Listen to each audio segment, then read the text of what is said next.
പത്മജൻ, ഇവിടെ നമ്മൾ ഈ ധാതു ഇടനാഴിയുമായി ബന്ധപ്പെട്ട പൂർവ്വ ധാതു ഇടനാഴിയുമായി ബന്ധപ്പെട്ട കാര്യമാണ് പറഞ്ഞു വെച്ചത്. പല കോണുകളിൽ നിന്നും ഇതുമായി ബന്ധപ്പെട്ട ചില ചോദ്യങ്ങൾ ഉയരുന്നുണ്ട്.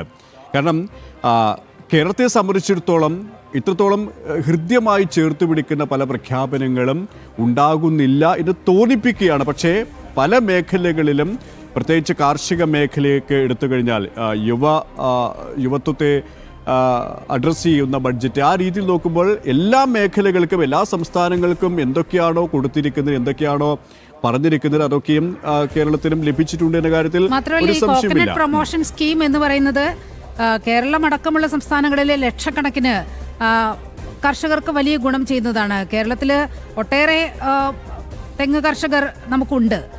അപ്പോൾ ഈ സ്കീം യഥാർത്ഥത്തിൽ കേരളത്തിന് വലിയ ബെനിഫിഷ്യലായി മാറാൻ പോവുകയല്ലേ? അതെ, പ്രത്യേകിച്ച് ഈ കാർഷിക മേഖലയെ കൂടി അഡ്രസ്സ് ചെയ്യുന്ന ഒരു ബഡ്ജറ്റ് എന്ന നിലയിൽ കൂടി.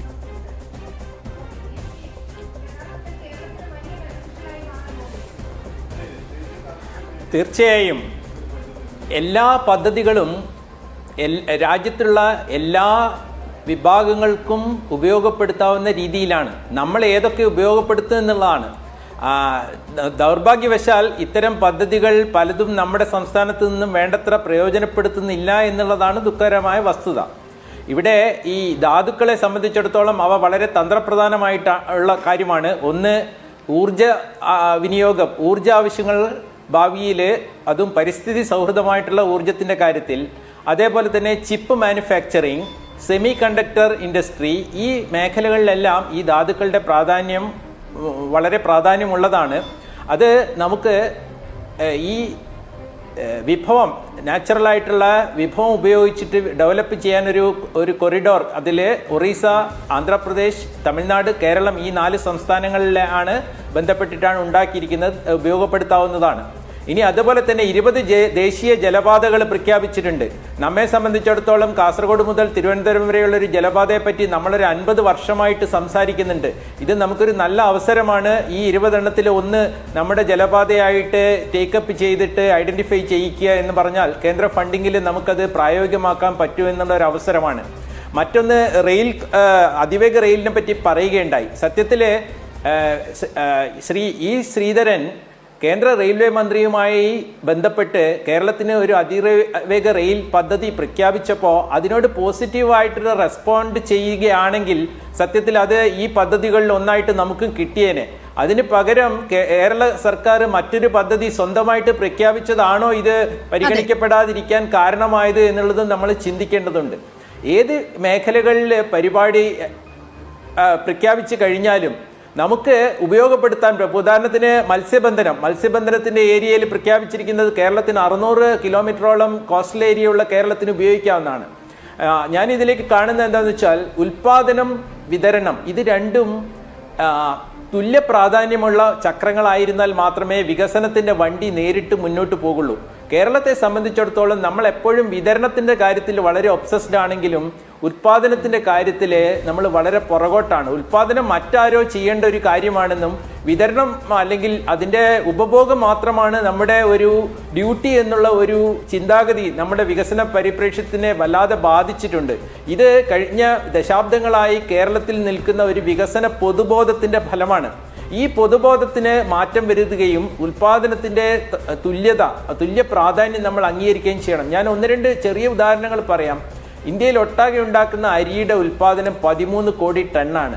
അതിൽ കേരളത്തിൻ്റെ കോൺട്രിബ്യൂഷൻ എന്താണ്? കേരളത്തിൻ്റെ കോൺട്രിബ്യൂഷൻ 1 ലക്ഷം ടണ്ണ് പോലും ഇല്ല. 0.67 ലാക്സ് ആണ്. നോക്കണം, 13 കോടി അതിൽ 0.67 ലാക്സ് എന്ന് പറയുമ്പോൾ 0.1% പോലും ഇല്ല. ഇനി മറ്റൊന്ന് പറയാം, ഇന്ത്യയിൽ ആദ്യത്തെ IT പാർക്ക് തുടങ്ങിയ സംസ്ഥാനം കേരളമാണ്.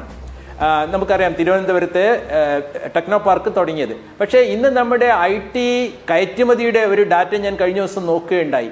IT കയറ്റുമതിയിൽ 35% contribution കർണാടകത്തിൻ്റെയാണ്. കേരളത്തിൻ്റെ കോൺട്രിബ്യൂഷൻ വെറും 1.6% മാത്രമാണ്. എന്തുകൊണ്ടാണ് ആദ്യത്തെ IT പാർക്ക് തുടങ്ങിയ കേരളം ഇത്രയധികം പുറകോട്ട് പോയി എന്നുള്ളത്? ഈവൻ നമ്മുടെ അയൽ സംസ്ഥാനമായ തമിഴ്നാട്, ആന്ധ്ര ഇവയ്ക്ക് 20% താഴെയും, മഹാരാഷ്ട്രയെ സംബന്ധിച്ചിടത്തോളം 25% ഉണ്ട്. അപ്പോൾ അവരൊക്കെ നമ്മൾ ആദ്യം തുടങ്ങിയിട്ടും അവരൊക്കെ വളരെയധികം മുന്നോട്ട് പോകുക. ഏകദേശം 6 ലക്ഷം കോടി രൂപയാണ് തമിഴ്നാട് IT കയറ്റുമതിയിൽ നിന്ന് മാത്രം, കർണാടകം സമ്പാദിക്കുന്നതെങ്കിൽ കേരളത്തെ സംബന്ധിച്ചിടത്തോളം അത് വെറും 26,000 കോടി രൂപ മാത്രമാണ്.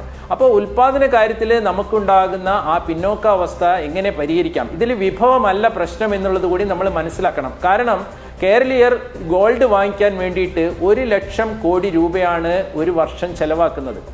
അതേസമയം നമ്മുടെ വികസന പദ്ധതികൾക്ക് പ്രൈവറ്റ് ഇൻവെസ്റ്റ്മെന്റ് വരുന്നത് എത്രയാണ്? ഏകദേശം 6,000 കോടി രൂപയാണ് കേരള ഗവൺമെന്റിലെ കേരള ധനകാര്യമന്ത്രി കഴിഞ്ഞ ബജറ്റിൽ പറഞ്ഞു അടുത്ത 5 വർഷം കൊണ്ട് 30,000 കോടിയുടെ ഇൻവെസ്റ്റ്മെന്റ് പ്രതീക്ഷിക്കുന്നു എന്ന് പറഞ്ഞാൽ ഒരു വർഷം 6,000 കോടി രൂപ.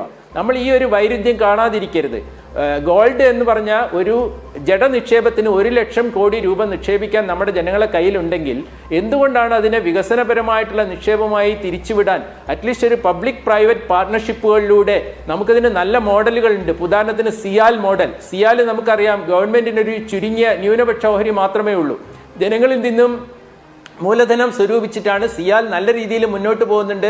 അത് എല്ലാ വർഷവും സർക്കാരിന് ഡിവിഡൻഡ് കൊടുക്കുന്നുണ്ട്. അപ്പോൾ സർക്കാരിന് ബാധ്യതയാകുന്ന പ്രസ്ഥാനങ്ങൾ നമ്മൾ തുടങ്ങുന്നതിന് പകരം ജനങ്ങളിലുള്ള ഈ മൂലധനത്തെ ഉൽപാദന രംഗത്തേക്ക് തിരിച്ചുവിടാനുള്ള ഒരു വഴി, ആ രീതിയിലുള്ള പബ്ലിക് പ്രൈവറ്റ് പാർട്ണർഷിപ്പിനെ പറ്റി ഈവൻ നമ്മളൊരു റെയിൽ പദ്ധതി 60% വിദേശ ലോണിന് പോകേണ്ട കാര്യമുണ്ടോ?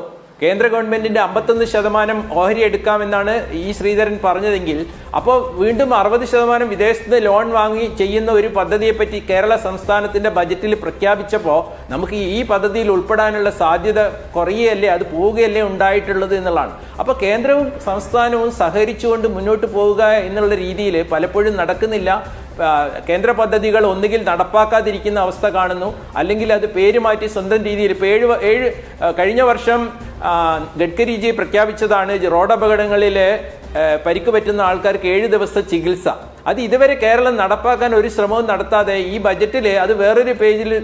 അപ്പൊ ഇത്തരത്തിലുള്ള ഒരു മത്സരമല്ല വേണ്ടത്, സഹകരണമാണ് കേന്ദ്രവും കേരളവും തമ്മിൽ വേണ്ടത് എന്നുള്ള ഒരു വ്യക്തമാണ് ഡോക്ടർ